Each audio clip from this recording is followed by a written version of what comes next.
All right, let's get started with our weekly check-in, and then we'll start talking about what we're doing for today. I just need to make sure the screen isn't frozen. It isn't. Okay, cool. Let's do our little cuddle and build those relationships. So I'm going to pick someone randomly to tell me about a popular food item they do not like. This is always a very interesting question. Fua, what's a popular food item that you don't like? I don't like meat pies. You don't like meat pies? I'm going to have to agree with you on that one, actually. Why?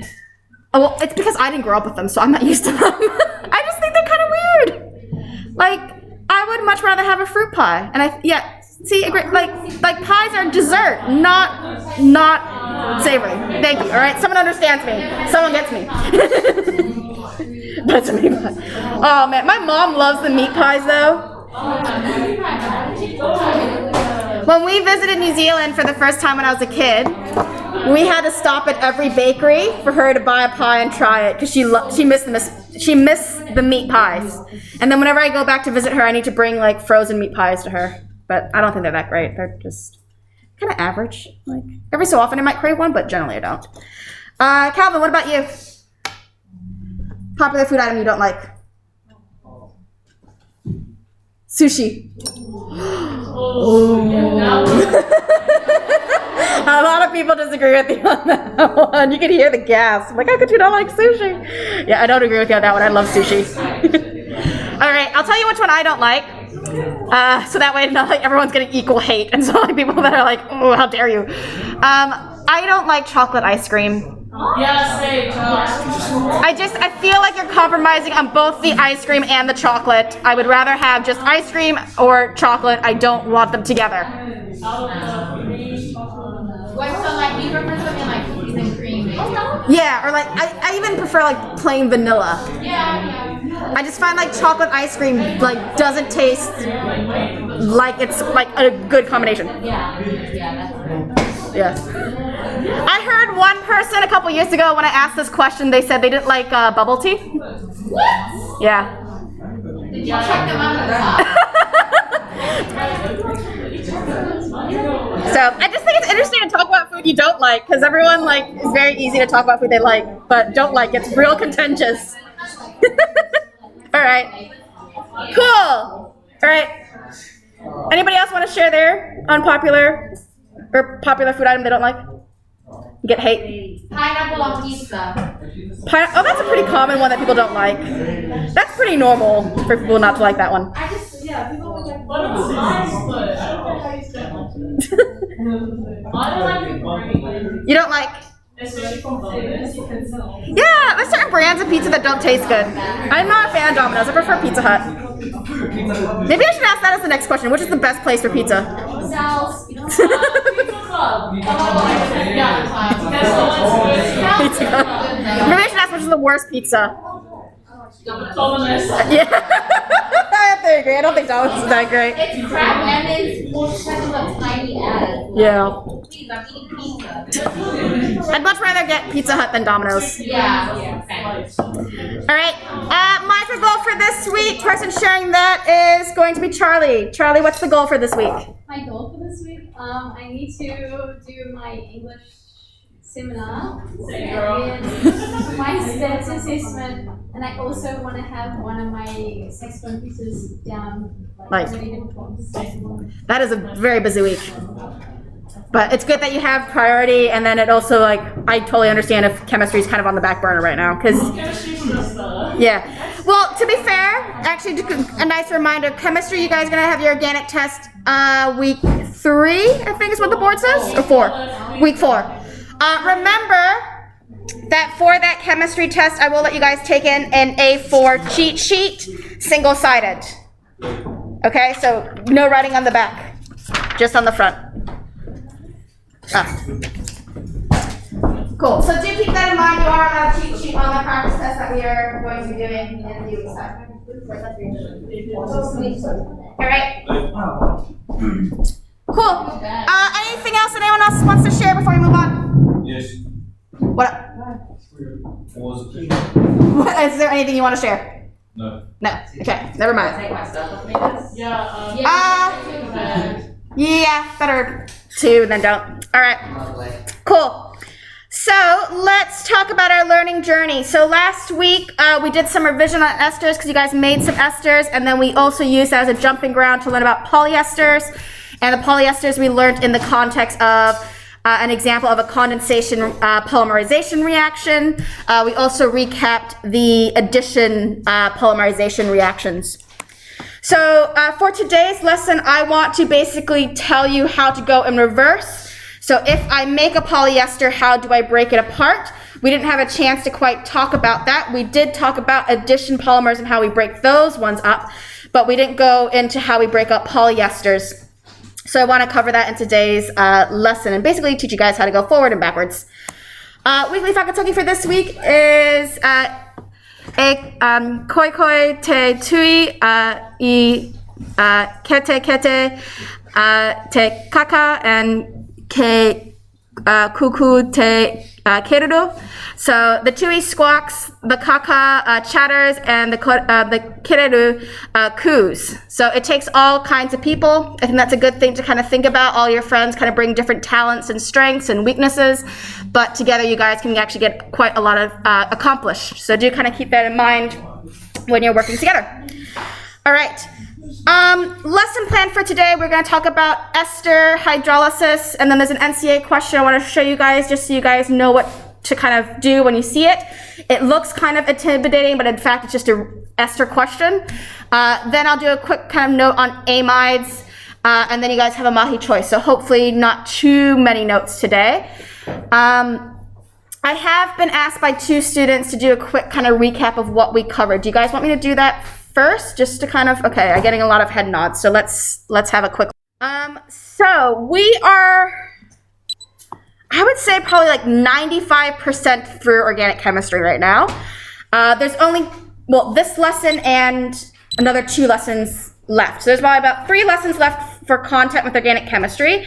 It's the hydrolysis lesson, and then there's a lesson or 2 on polyamides, proteins, which parallels well with the polyesters, so it's not going to be too much extra content.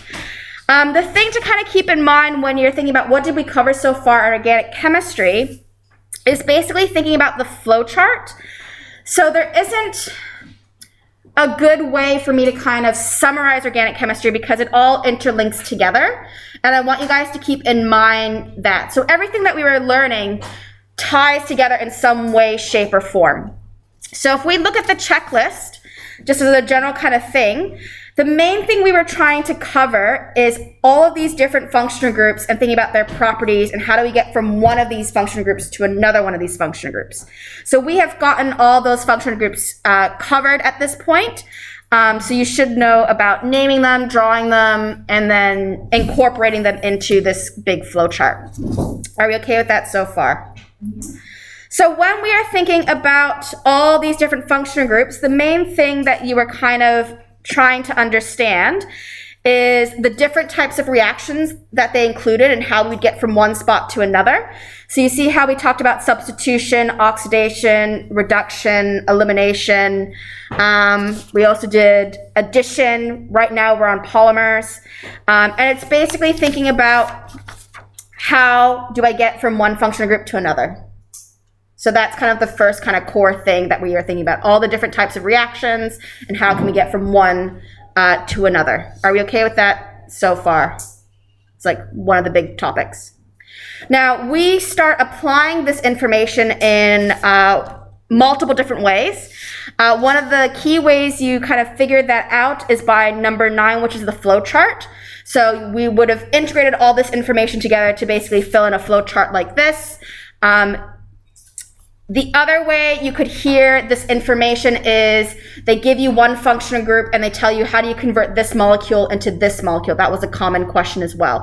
But it's the same sort of skill set that you were thinking about. How do we navigate this, this map?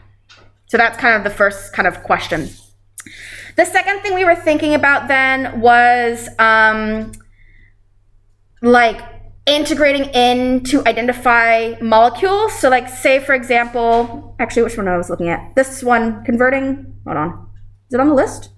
No, I don't think so. Now I remember which one I wanted to talk about. Isomers. So the other kind of key idea that we talked about were isomers.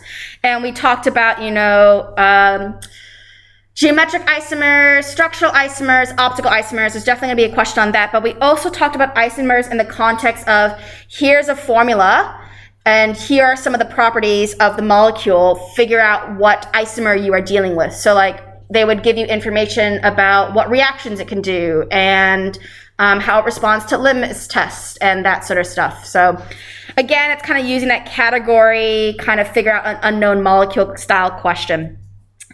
The other thing that we covered was the organic chemistry techniques and also how do I identify an unknown molecule. So that was looking at how do I do identification tests. So like the bromine water test can help me figure out the alkenes. So that was another kind of style question that we got. And the techniques tied really well into that because we were talking about, do I need to use distillation? Do I need to use, reflux, that sort of thing. In fact, what I will show you guys is the no brain too small. The other thing I want to add is basically the only thing we haven't finished yet is number 7 on polymerization. We haven't done the hydrolysis and we haven't done the amides. So that's the only thing left on the checklist. Everything else we've covered. So that's why I said we're probably about 95% done with this organic chemistry stuff. So when you ask me to summarize, that's kind of the best way I can do it. I do want to show you guys the No Brain Too Small because I think it's a really great resource. And they have it for all the different sciences. So if you need it for physics or for chemistry or for biology, it's just using it. The reason why I like to point this out to you guys is that they do these collated questions. And so what they do is they take all the previous exams and they pick the questions that are similar and they group them together. So instead of looking at the questions by exam year, you're looking at it based off of topic, which is really useful to target your practice if you know what you're struggling with. And this is kind of how I use, or what I use as my judgment call of what's the key topics. So when we're looking at this, there is the collated NCEA naming and drawing. I would say that's a chunk of information and a topic. Those questions usually only go up to achiever merit level because it's not a lot of explaining. But you guys can basically do all of those questions now because we've covered all the functional groups. You guys can do all the questions on isomers because we've covered all the material regarding isomers. So that's another kind of key point. This one has 2 options. The first one is conversion questions and reaction schemes. So that's just like identifying the unknown, using like these kind of flow charts that we've seen, the converting between one molecule and another you guys have seen. So you guys have actually seen quite a few of these. The other one that they do here is they give you a formula, and then you read the question here. Oh, that's not the one I'm looking for. Do they have it on this one? It might be a different collated altogether. Yeah, so something like this where they give you a formula and they give you some hints and you have to figure out what compound A is, what compound B is, what compound C is, that sort of stuff. So you guys can do basically all of those. You can do all the identification questions because we've covered that. You can't do the polymer questions quite yet because we haven't covered the polyamides. You can do most of the polymer question by the end of today because we'll do the hydrolysis of the esters. The triglyceride questions I will cover today in class as well, so you guys can see how that one gets tackled. That comes up every so often.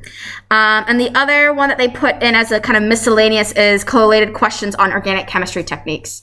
So again, the trouble with organic chemistry that makes it tricky is that it doesn't have nice, clean categories like structure and bonding did.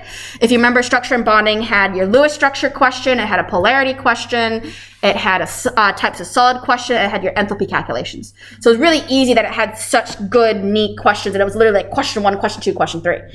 In this case with organic chemistry, it's quite tricky because the material intertwines quite a bit, and a lot of it looks at skill sets. So can you take the information and apply it? So, but the good news is you guys have more or less covered everything. So basically you can do anything from No Brain Too Small, anything from the past lessons, it's all more or less done. The other thing that you could probably look at to help you guys out is the organic revision checklist. That gives you guys a list of everything. And like I said, the only thing we haven't done is, or we haven't really finished, is the polymers, and we'll finish that this week and next week. But everything else we have covered at some point. So if you want a checklist, there's also, like I said, the checklist that I provided. On the checklist that I provided, I also differentiate it into achieve, merit, and excellence, so you know what skill sets you need to do for the different levels. The other thing that's useful on this is the last minute reminders as well.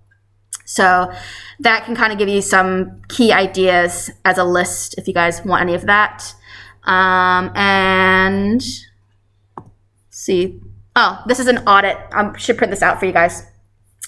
So you see what I'm saying? The problem with organic chemistry is that there's lots of different types of questions because they all integrate together. And this audit on No Brain Too Small is useful to use because you can see how frequent a question is asked and when was the last year they asked it. So this goes all the way to from 2020 all the way back to 2014 to kind of show you what questions they ask and how frequent it is. But you can kind of see what I mean by they kind of really mix and match what they can ask with organic chemistry. Does that kind of help what you guys were asking for? Yeah, it's a lot of information because we are basically almost done. But like I said, to help you guys out, when we do have the organic chemistry test, I'll let you guys take in a cheat sheet, an A4 size piece of paper. So start working on it. I'm happy if you want to even put a flow chart on there, because I really just need you guys just to give it a go for the first attempt. All right, what questions do you guys have?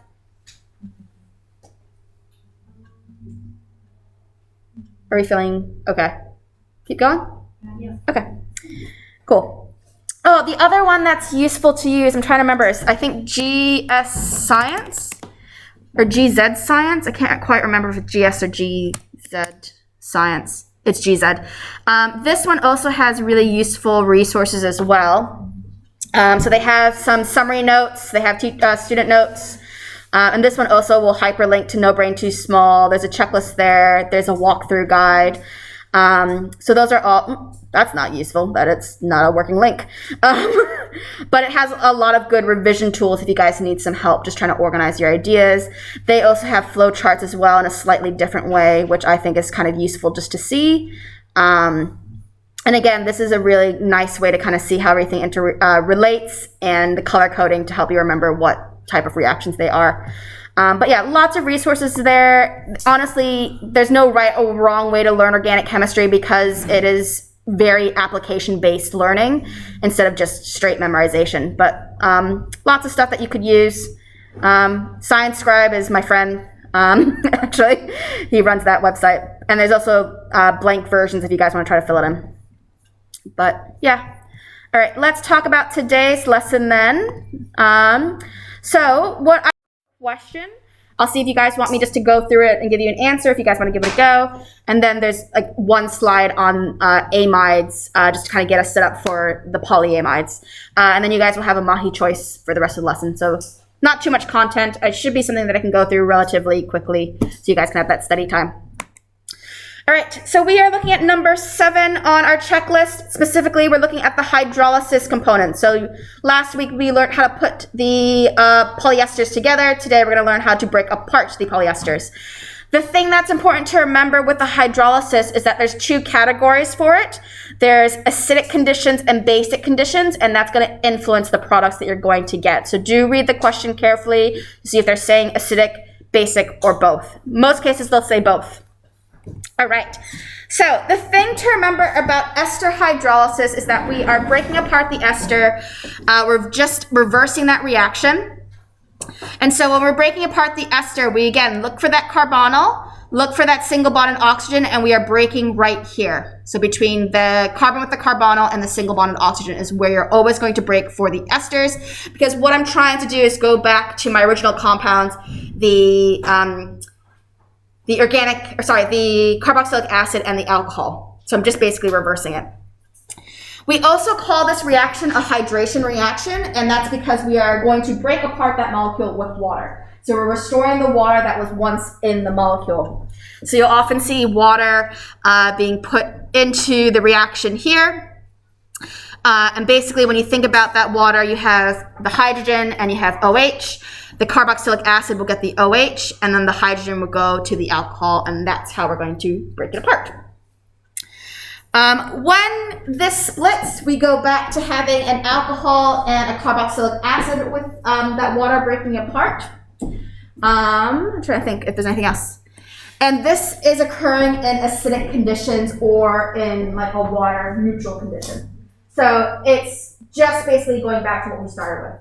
So ester hydrolysis, when it comes to water or acidic conditions, is really straightforward and easy. It's just whatever you started with, kind of going backwards. With basic conditions, you need to kind of remember an extra step for it. So basic conditions is basically we've hydrolyzed the ester, the polyester, but we have done so in a solution that's basic. Now the thing to remember in this situation is that, and I'll just point it out on the board, you see you have a carboxylic acid. So if I add an acid to a base, the acid gets neutralized. So that's the thing to remember with the ester hydrolysis in a basic solution, is what's going to happen is you're going to lose the hydrogen ion and you're going to get it neutralized with whatever the base is. So if I have, for example, sodium hydroxide, the sodium will replace the hydrogen ion and the hydrogen ions will get lost because of that neutralization. So that's the thing to kind of remember when you see that in a basic condition. I also see it annotated with the minus sign above the oxygen and a plus sign with the sodium just to indicate that's a salt. So it's just a neutralization reaction that you guys have seen before. And then the byproducts water. Are you okay with that so far? So if it's an acidic or water, you just break it as normal. If it's in a basic condition, you just need to remember to neutralize the neutralize the carboxylic acid. The alcohol gets left alone. Nothing happens to the alcohol because the alcohol is not acidic or basic, it's neutral. Cool. So just be careful because I see a lot on the exams that they'll ask you to do the ester hydrolysis and they'll ask you to show the products in both an acidic condition and in a basic condition. It's just two separate boxes. So you just write the alcohol in both of them. In one of them you leave the carboxylic acid alone, and the other one you neutralize it. So what I want to next talk about is how do soaps work? So does anyone have an idea of why soaps are able to kind of clean your hands? Let's say I put my hands into butter and I squish the butter and then I use soap to get it off. Why do I have to use soap and I can't just use water to get the butter off my hands? Oil and water. Oil and water don't mix. So what do you think the soap has? Have you ever thought about it? Why does soap work? Why? So I can't just take my oily hands and wash it in water because I know that the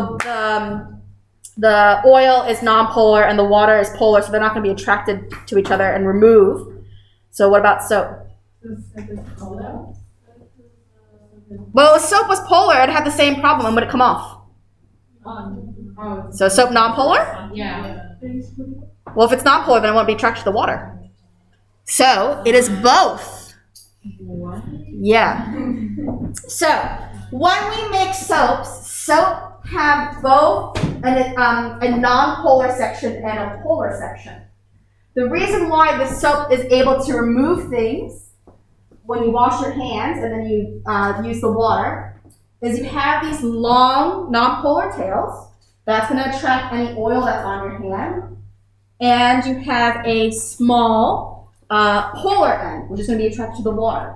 So it will be able to pull the oils off your hand and be attracted to the water and go down it. That's how soaps work. So a very common thing that we use as soaps are triglycerides. So those are basically things with 3 ester components. And we use an alkaline hydrolysis to make that as part of my soaps. So this is why I wanted to talk about base hydrolysis, because that's being used to make our soaps. So you guys can see here, when we are looking at those triglycerides, it will have an ester component to it. and then we will hydrolyze it apart.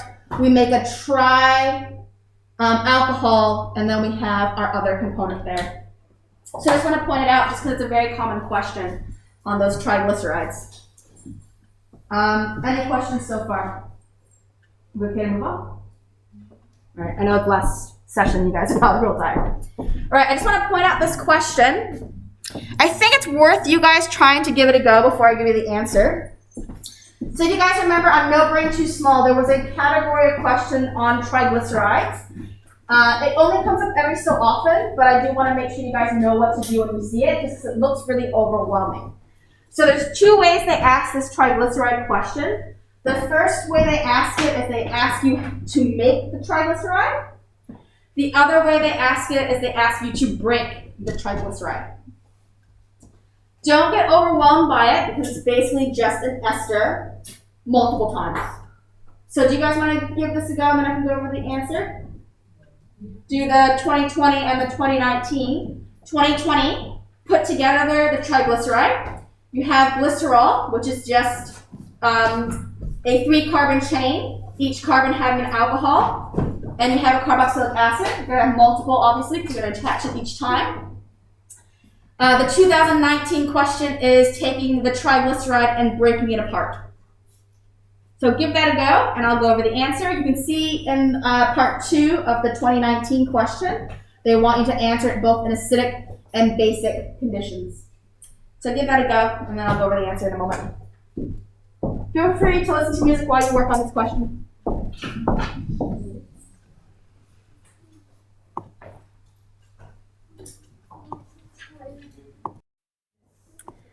Guys, don't lie, you don't know how to do it. Hopefully, if you see it, me put it together, you can take it apart. And my thing's frozen.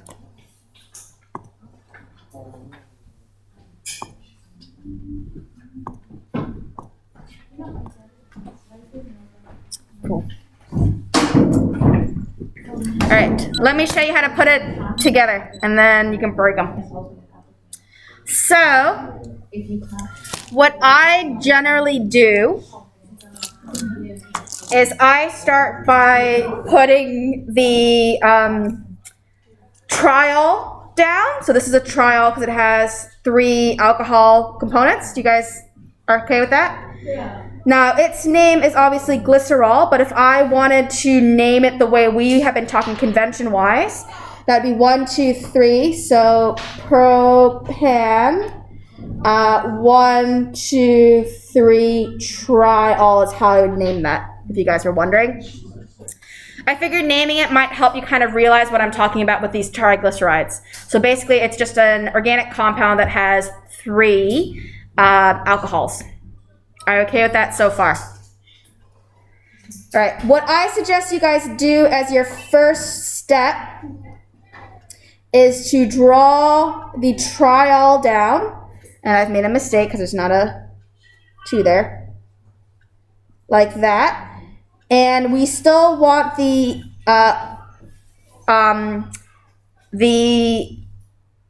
oxygen component. But when this forms the ester, we're going to be losing the hydrogen in all these guys. Because remember, the hydrogen gets pulled off. Are you okay with that so far? Mm-hmm. Now, in this case, they've only given me 1 carboxylic acid, and that's the palmitic acid, which is, what is that, 16 carbons in length. You wouldn't be expected to name that because it's beyond 10, and you guys only have to learn up to 10. So, when these acids break apart, remember that you are removing the OH component because the hydrogen with the OH is what's becoming the water. Does this ring a bell? All right. The thing that trips a lot of people up is that it's still the same sort of ester work. You're just kind of flipping it around because your functional groups are on the same side.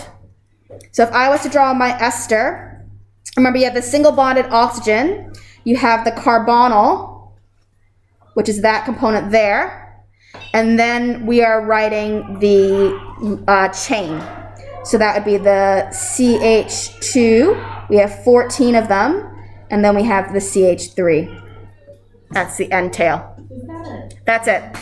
Now, because this is a triglyceride, I need to do that 3 times. So I'm just making 3 esters. Like that. The thing that tricks a lot of people up is that all you need to do,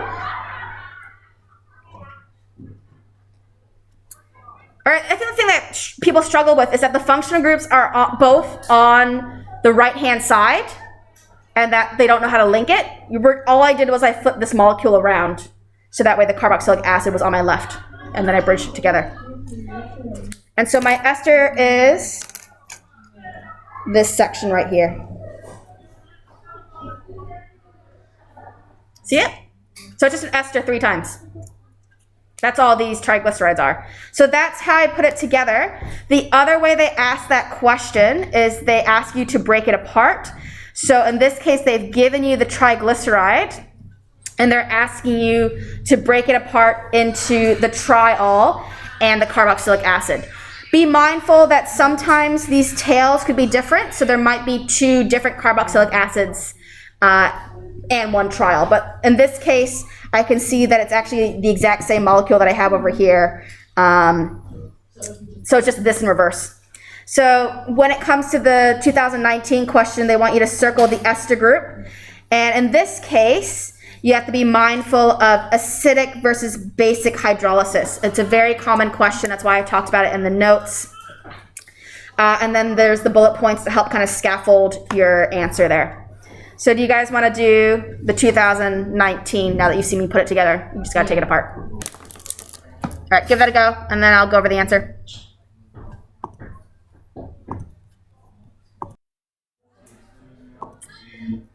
All right.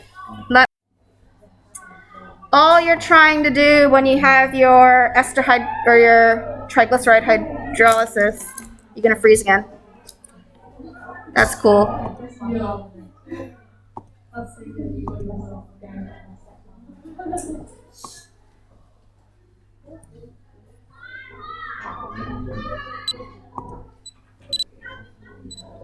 All right. So all you're trying to do when you see these these triglyceride hydrolysis is, once again, you are looking for the ester. Now with the ester, we're looking for that carbonyl. So the C double bond O, that's what a carbonyl is.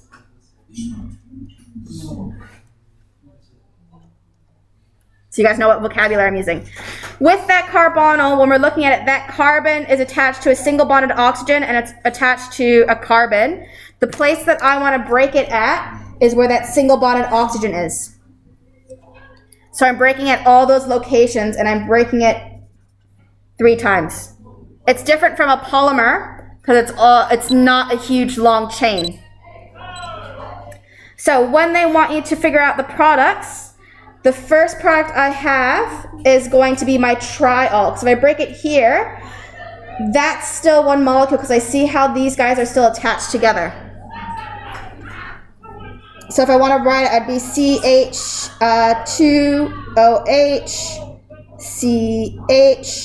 CHOH, CH2OH. So that's what that half translates to. Are we okay with that so far? We okay? All right, the second half then is this component here which has my carboxylic acid. Now these 3 chains are not connected together. There's no line that's connecting all of these carbons together. So what I would just have is my carboxylic acid. Make sure you remember the inner carbons. Look at that number that says 14, and then that's my N bit. This is essentially this molecule that we had over here just flipped around with the carboxylic acid on the right-hand side. Now I have all these 3 the same, so I would have basically that times 3 as my products. Now you don't need to write that down, I'm just pointing that out to you, because sometimes these tails can be different. So sometimes you'd write 2 carboxylic acids in your answer. with this kind of part 2, in acidic and basic conditions, so this here is acidic conditions, and I know it's acidic conditions because my carboxylic acid still has the hydrogen.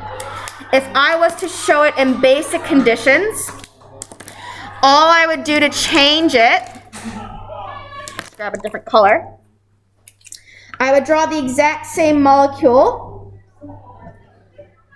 or exact same carboxylic acid. The only thing that would change is that I would have this as a negative to show that it's lost the hydrogen. And that's in the basic condition. Are we good? Sometimes you could also show it as O minus NH plus just to show it's neutralized. So that's the other way you could show it on that tail. You would still have the same triol being shown because the triol is going to be the same in acid or basic conditions. Does that make sense to you guys?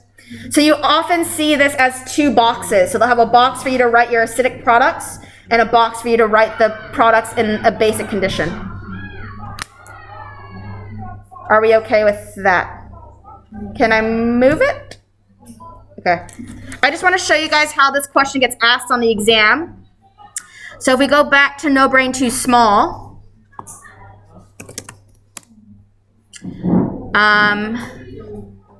we can see organic collated questions for the triglycerides are here. So you see, it's just this kind of idea. So what I mean by sometimes you have 2 carboxylic acids. Do you see how you break it here again? You get your triol. So you should always get your triol for the triglyceride question. But in this case, there were 2 different carboxylic acids. There was one carboxylic acid which has the double bonded carbon, and then this one which is a 14 chain. So what you'd do is you'd show 2 carboxylic acid products. Does that make sense, or do you guys want me to write that down? Are you okay? So yeah, just to kind of see, so this one is the same sort of thing. This one, all of the carboxylic acids are the same because they're 16. Do look at those numbers because sometimes they're really nasty and they give you one that says 16 and one that says 14. This one doesn't get asked as often. You can see here how they said no question asked, no question asked, no question asked. So it really kind of depends on the year. And if you look at the audit, where'd the audit go? Here. If we look for the triglyceride, so the triglyceride question they asked in 2020, 2019, but they didn't do it in 2018 or 2017. They did ask it 2016, 2015, 2014. So it's very common that it comes up. But there has been years that it hasn't popped up, and I'm not sure if it was in the 2021. Other times they ask you to draw the triglyceride, which is basically what we did at the initial step. Are we good? All right, in this case here, they have the triglyceride compare and contrast in acidic or basic conditions. So again, it pops up quite frequently. And you can see that also with the polymer question too. Go back. Let me show you the polymer question. So, where'd you go? Here we go. So the polymer question, we've done some of them, but we haven't done all of them. So we haven't done the polyamides. But you can see in a lot of the questions, they ask you to do it both in acidic and basic conditions as part of the question. So be mindful of that. But they do a mixture of esters and they do a mixture of amides. They're more likely to ask an amide question though. I just wanted to show it to you guys. All right, cool. So let me finish up the notes and you guys can have the rest of the period to get. When I hydrolyze an ester, I can use that to make an amide. It's just another way to get to an amide. In this case, what we are doing is we break the ester apart and then we add ammonia, and that acts as a substitution reaction and removes the OH and puts the NH too. So I'm just showing it to you guys as another way we can make amides. It's very unlikely this will pop up, but just know that if you see it in a flow chart sometimes, that's another way to get there. All right, cool. So I will let you guys have the remaining 15 minutes to get some work done. There's questions on ester hydrolysis in the SciPad that you guys can do. And there's also some extension kind of SciPad work because they talk about making soaps, and there's also a good summary. The ESA is good if you want to practice esters but have less scaffolding. And then for the level 3 stuff, you guys can start looking at the collated questions for the polymers. Just only do the ester ones, don't do the amides. I've also added a CPR quiz to this lesson if you guys want to do that and give it a go, and I'm happy to give you feedback on it. Just make sure you comment to let me know that it's there. Anyway, I'll let you guys get some work done. I'll give you guys stickers for getting things done, etc., etc. And you're welcome to listen to music while you work. Alright, so just to recap today, we looked at the polymerization in the context of hydrolysis. We're looking at the polyesters. You should be able to do it both acidic and basic conditions. We have probably about 2 more lessons left for context. My plan is content lesson, a study lesson, and then test week 4. Alright, make sure you spray the tables down before you put the chairs up. You guys look like you're bored when you put the chairs up and shout spray.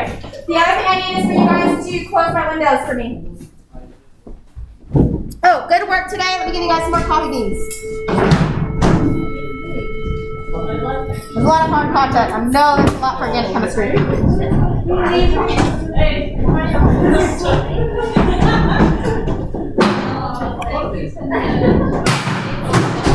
That was loud. Sorry.